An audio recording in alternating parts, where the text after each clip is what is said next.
What's up, everybody? This is Unleash 2026. I am Adam Posner, and this is the podcast. Let's go. Hey, everybody. Welcome to day one of Unleash. I'm with my man, Jason Desentz of a company you might have heard of, Toshiba. Jason, what do you do over there? So I have the privilege of leading the HR organization at Toshiba in the Americas, so the whole region across America. Well, fun fact for everybody, Jason was actually on the podcast last year.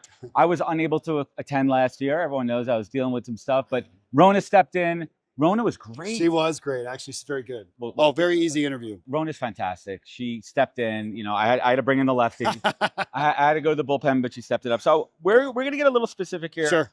First and foremost, let's set the table. Under your purview is Toshiba Americas. Correct. How many employees total? So in total, it's 6,000 throughout the region, yeah. How many on your team? So on my team, I have roughly 50 HR folks across the various different departments in HR. And then I also have the privilege of leading the employee health and safety, security, and facilities functions as well. And how long have you been with the organization for? 2 years now. Okay, and previously? Previously, I spent over 20 years in the automotive sector, working for companies like Ford, Chrysler, Goodyear. Interesting. And then I've actually run my own consulting firm for 5. I took a little bit of step out of the CHRO role just because I wanted to see my kids graduate high school. And you, man. Yeah. Is that what it's about? You put in the time so you could be there for the kids. I got to ask you, when you were at Goodyear, sure. Have you been on the blimp? Oh, I actually had blimp operations. I was the HR for blimp operations. So yes, I've been on the blimp.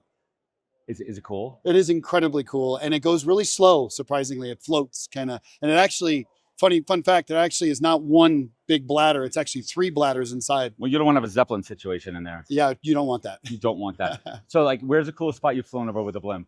Oh, just over Akron, Ohio. Sorry, nothing exciting. It's just that's where the headquarters is at. But don't they have one on in California also? Yeah, they have them in They have the hangars in various different regions across the United States. At the time, I think there was like 5 or 6 blimps still left, but I have no idea. I think that's a cool fun fact. Like if you're doing like an icebreaker or something, like, all right, tell everyone a fun fact.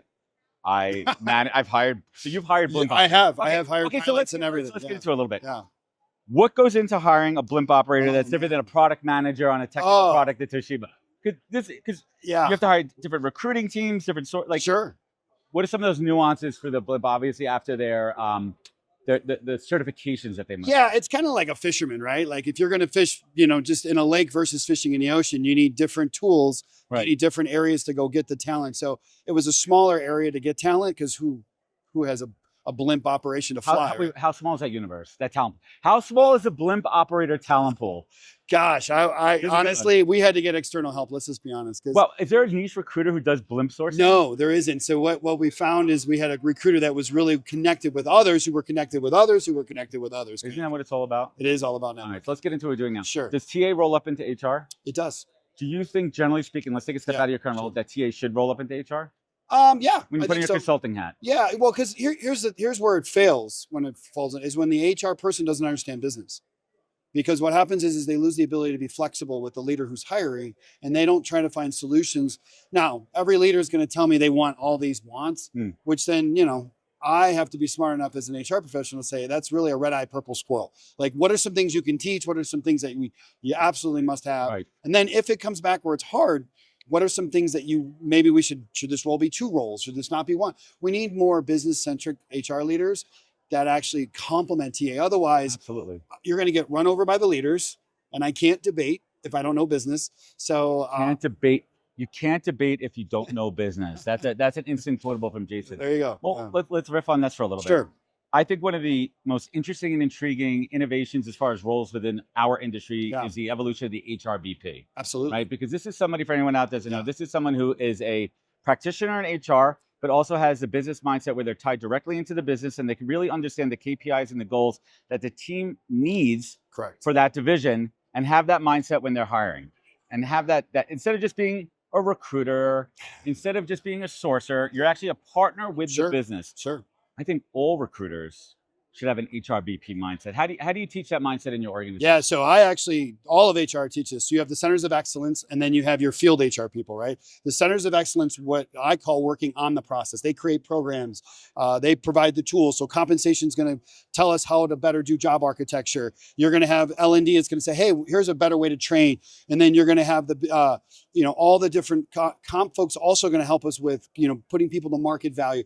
But on the other side, you have the ones that work in the process. So those was on the process, these work in it. They have to take these tools and apply them. And I always encourage my staffs to jump between the two 100%. areas, because if I don't ask the business partner if this is going to work, and let's say I'm doing talent management and I give them a 20-page performance review, they're going to get murdered by the managers. So we need to make sure we're communicating first. And then I also want people to do roles in each of those areas to get a better appreciation. It's like shadow or sit in the role. Yeah, totally. And actually, you don't have to actually sit in the chair. You could be on a project and still gain knowledge. You know what? That is such an underrated move in any size company. Sure. Sit in meetings. Yeah. Just sit in. Understand the lingo, understand what they're looking for, because you're going to be able to do a couple things. You're going to pick up the nuances of the lingo, especially if it's not native to you, if you're a new recruiter in that piece, but you're also going to hear things about the business. Correct. You're going to hear what they're looking for, because it could be a project that's more analytical driven, or it could be more product driven. It could be manufacturing, whatever you're going with that, and you'll be able to do it. So let's talk sourcing here. Yeah. As much as you're open to sharing, when a new role opens up at Toshiba, do you start from within in the current employees to see if there's upward mobility? What's the ladder of sourcing? Yeah. So we're not, so let's go back. We start with the intake process, making sure we understand what the leader, what is it they're looking for. And then we have that crucial conversation to guide them along the way to say, this is going to be pretty tight to find, or this is going to be this, we give them some insights first after we hear them out. So let's talk about that part for a minute. I love this, because we don't do, I think a lot of companies don't do a good job of this. Let's assess the role. Yes. Let's assess the level of difficulty on this role. Right.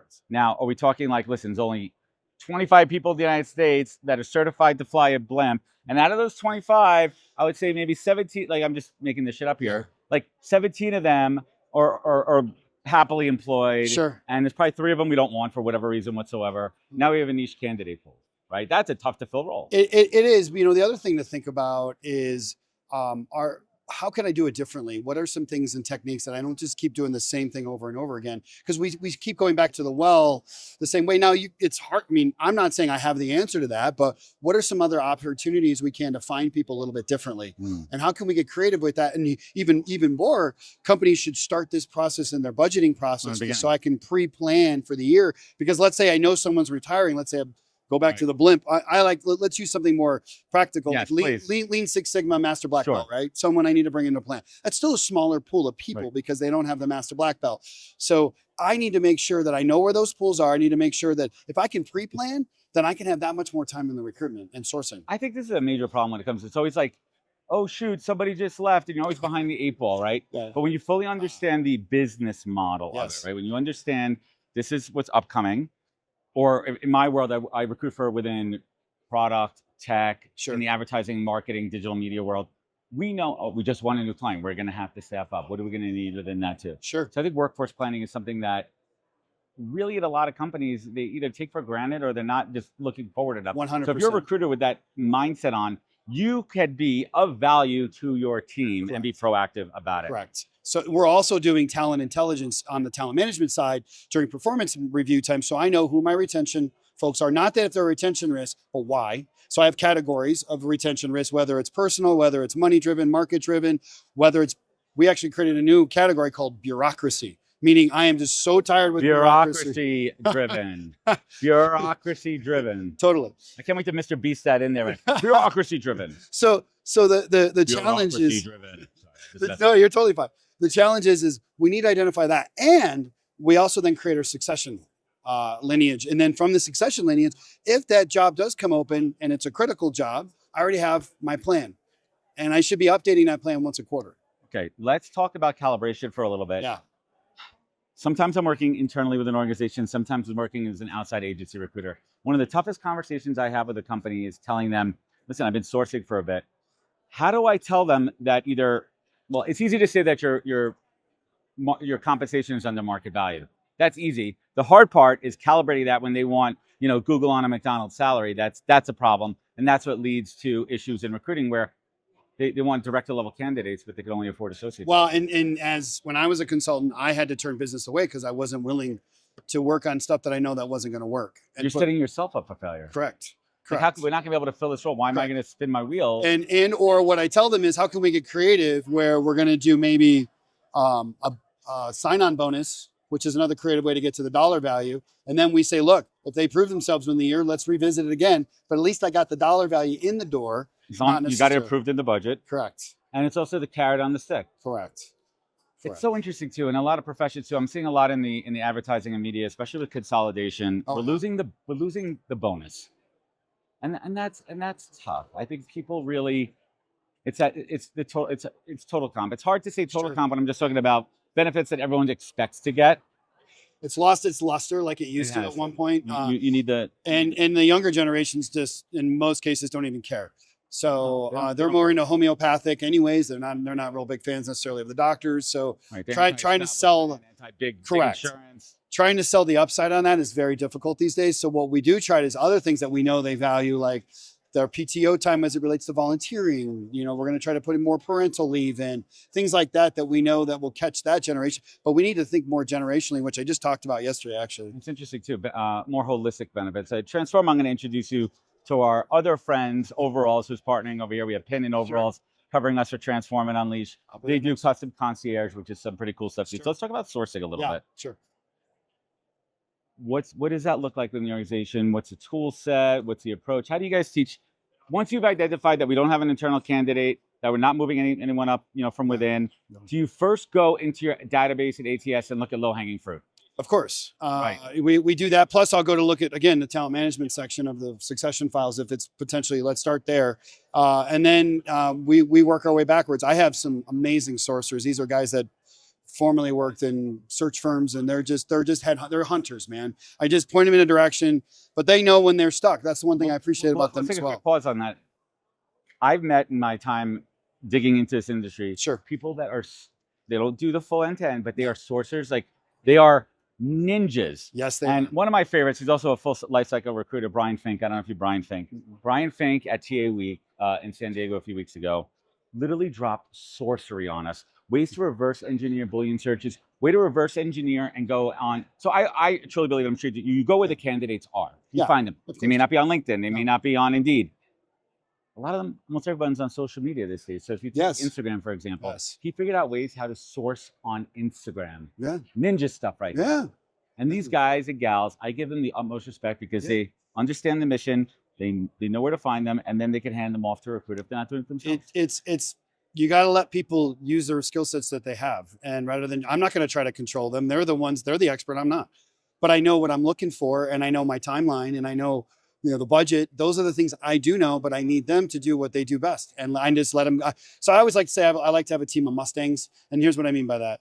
I want teams that just go and, they're risk takers to an extent, but if they get too far, I can pull them back like a Mustang. You pull back on the reins. Right. Well, what I don't want is a camel that I have to push, right? Because the reality of it is if I'm constantly having to push that person, then they're not the right person for that role, regardless of whether it's a source or whether it's talent management, whether it's total rewards, it doesn't matter to me. So I like a team of Mustangs, and it's a challenge sometimes as a leader because they just go. And then, but that doesn't bother me. I'm not intimidated. What's that number one skill and trait you look for when you hire a recruiter on your team? To me, it's adaptability, because one of the reasons that the struggle is sometimes they're like, well, I did this way at this company. I'm like, listen, it's Toshiba. They're a Japanese company. They do things culturally differently. You were here in an American company, and just think about that nuance. I'm not saying don't do what you do best, but put yourself in their mindset and adapt. And maybe that, I'm not going to use emotional intelligence, but that empathy of being in that person's shoes and what they're trying to. Let's talk about empathy. Listen, we're in a market right now where there's a lot of good people out of work. Yeah. There's a lot. And it is an employer-driven market. And employers have their choice of the pick of the litter right now. They do. And I don't know how you feel about this. I'm going to bounce this one off you because I believe in radical candor, especially when I'm talking to friends, family, people out of work. I go, listen, you may think you're good at your job and you're out of work right now, but there's someone better than you, and that company is able to hire that person. Correct. And it really sucks right now if you're a B or C player. Not everyone could be at top of their game. You're in a really bad position. So how could those people put themselves in a better position in the eyes of a recruiter and a hiring manager? So I did this. I was fortunate enough to figure it out on my own early on, but you got to hustle. I have ABH is one of my phrases, always be hustling. Amen to that. I'm a student of that, man. And what I say by that is I didn't know in what parts of HR early on in my career. So I made the opportunities. I tell a story a lot in my speeches where there was a row at Chrysler, and I was in my early 20s, and there was a row of directors, talent management, total rewards, whatever. I knocked on their doors. I introduced myself. I said, listen, can I spend 30 minutes to understand what your department is more about? And by doing that, it showed initiative. It also showed whenever any one of those jobs came open in their departments, I got a call. You got the call. Jason, can you apply? So what happened was I have a very well-rounded HR background. I could talk about which chairs I haven't sat in easier than I can which chairs I have. And that's because I moved around and because I needed to develop. Second, my education is not in HR.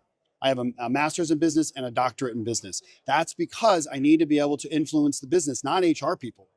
So why not educate myself on the business side, which has obviously helped me out tremendously. You said the word influence, and influence is a huge word when it comes to recruiting. Sure. Because you have to influence the candidate and you have to influence the hiring manager, but you also have to have the receipts behind it. Amen. Right? You need to be able to back it up. Example. So let's talk tech on the tech side. Sure. As much as you're open to sharing, what are some of those tools, platforms? What are you guys using at Toshiba from a sourcing perspective? And then tell us a little bit about the evolution of technology that you guys have went through. You know, only from my short time here, they really, it was scattered. They were using Indeed, they would use LinkedIn, they would even use freaking advertisement on and papers and stuff. And I'm like, you got to be kidding me. So not that it doesn't work, but it doesn't work. A manufacturing role? What kind of role? Yeah, exactly. They're mostly manufacturing. Like we've got a lot of skilled ones are on our steam turbines that are really difficult. Where these are guys that have to go on site for like 3-4 months. To build these big turbines for all the power stations, and then they got to go to Japan to train for a whole month. So it's like these guys are a serious job. These are really serious jobs. It's a small. Again, we go back to the small talent pool. So a skilled recruiter will know where those people are. That's exactly. And there's also probably only a couple of companies in the U.S. that do that. So you're playing the ladder game, right? Correct. And my sourcers, if they don't know it, they know a sourcer who knows a sourcer who knows a sourcer, and they're using their wide network to be like, hey, I got this real difficult job. And then if that all fails, and we do this really quickly, we look at the numbers, we look at the time to fill rate, then we have an escalation point where it's like, all right, we need outside help. And then that's when we switch. Now, internally, I'm looking at a tool eventually, because I need to free up some of the time that I think is manual in nature, obviously, that we all know. And then that'll allow them to let the tool do most of that for them, and then they can spend most of their time actually evaluating. All right, so you're literally setting me up. I love this. These are like jump shots right here. It's like laying it up. So I say the tools out there right now, yes, they're not going to solve all your problems, but what they're going to do is they're going to help your recruiters automate the stuff that can be automated to give your recruiter more of the human time to have the actual conversations. Correct. So for me, for example, I use our tool Pit over there. I'm going to give a shameless plug to our awesome sponsor. But in terms of what it does for me, I put in the parameters I'm looking for. Not only does it ingest the job description, that's table stakes these days, right? But what I'm able to do now is use natural language AI instead of like having a Boolean search and say, tweak the search this way, show me more of this people, less of that people, upload that profile, into it and tweak it along the way. And now it's shortlisting to me. Now it's doing all the outreach, right? Now I'm setting all those campaigns. Aside from Tim, but generally speaking, how have you seen these tools working to give your recruiters more time? Yeah, to me, I mean, the two big wins, I think, right now, and I know they do a lot more. So shamelessly, I'm just going with the top of the mind. Just so I don't have to, it'll bubble up the good ones, rather than a recruiter. Because we all know how it works. It's like the first 50, and if you find 10, I'm not even looking. Yeah, I'm done. So that's another thing. So I know candidates need to realize too, timing is everything. That's why this is actually going to help the candidate more so than the recruiter even. And those real gems will bubble up. So that's one. And two, scheduling, right? Scheduling should always be automatic. Oh, it should be automatic. That takes up a lot of time, the rescheduling. So if we can figure those two things out to start, I want to hear the analytics. I want to hear all that stuff after that. We got to solve the first two pieces first, in my opinion. It's so interesting too. I always say scheduling is the biggest bottleneck. Right? People are traveling, work, but it really comes down to, let me reframe this for you. It has to start at the top with somebody like you that says, when we're hiring for a role, unless it's mission critical for the company, the people that work at this company are mission critical, so hiring should be. Yeah. That means if you need to move a meeting to schedule an interview, you do that. Why do so many companies fail at that? Because they're on this first in, first out kind of approach, which I don't know why. They don't know how to pivot. In fact, I've even had some HR people go, well, I need to finish this first. And I'm like, do you not understand how priorities can change? And you need to adjust. This is why I asked, you asked me what's the quality I look for. Adaptability. They need to know how to adapt. So it's not like, because I have had people that are so process driven, they can't move outside of like step 1, step 2 and go back to step 6. I mean, it just, they're linear. They can only work on that. All right, let's talk fraud for a second here before some, hot takes we're doing here. What are you and the team doing to prevent and limit fraudulent applications, fraud on interviews, AI-enabled BS? Oh man, it's everywhere. I don't know if you've heard, but I know there's a tool out there, and I don't know the name. I just heard about it actually at a conference in New Orleans. where it's a teleprompter that the candidate can put in behind the screen, and as they're interviewing, it'll listen to the question, put the answer up, and let them teleprompt it out. However, there are also other tools. Eye tracking tools. Eye tracking tools. Like if I'm talking to you and my eyes keep going up like this, or the pause is too long. Correct. Like if you ask me a question, I'm like, no, they hear it in the ear, and they're wearing like earpieces. It's crazy. But so there's the other piece is also fraudulent. Think about a company like Toshiba that I'm sure has lots of proprietary technology and trade secrets. You have to be extra mindful, and I'm sure you have layers on top. We are huge legal compliance layers on top of that, because at one point Toshiba was the 4th largest patent holder in the world. Fun fact. Fun fact. So they are known for their innovation. They're known for their IP, and we protect it at all costs. What's your favorite metric in recruiting and sourcing, and your least favorite metric? Oh, time to fill is interesting. I wouldn't say it's my least favorite, but it's up down there. It's just interesting, but what does it tell me other than what are you going to do? What are you going to do about it? Yeah, correct. My a lot of X factors in time to fill also. My other fact that we just started doing surveys after the recruitment process, where we're asking the managers and the candidates. One metric I like to understand is, was the manager prepared to receive you on your first week? And I'm looking, correct. So I'm looking more at the manager and how they're onboarding them, because that alone will tell you how sustainability they will be in the organization. Totally awesome. So, Jason, leave us with some words of wisdom here. What advice would you give somebody who's coming to a conference like this for the first time and they're trying to survive Vegas? How do you get through it? So I always have a 3-word phrase I use all the time, and it's for everything. And it would be for this: listen, learn, and lead. Listen, learn, and lead. So you got to listen to what people are trying to talk to you about. Learn why it's going to benefit you, how it's going to benefit the employees and the customers. And then at the end of the day, lead. And even when you lead, ask questions like, okay, that's interesting. Does it do this? Does it do that? Any of the products? And then I also try to, when you do that, also do that with CHROs. If you're another CHRO, learn from others. Don't make the same mistake that others have made, and they will tell you. Sage advice here. My sage advice: drink more water than you think you're drinking. Amen on that. Hydrate, and try to touch grass and get some actual air and step out of the casino. Oh my God, yes. The Jason smoking. Desentz, I want to thank you so much for joining us on the podcast. Where can folks find you? Where can they connect? Where can they learn more? You can look. Best thing is on LinkedIn. I'm kind of a ghost otherwise online. I just focus on work, and that's just kind of who I am. First of 23 interviews over the next 16 hours is in the books. Let's see if I can keep this energy level up. Thank you for joining us. Thank you. Appreciate it. Good stuff, man. Yeah, man. Thank you. That was fun.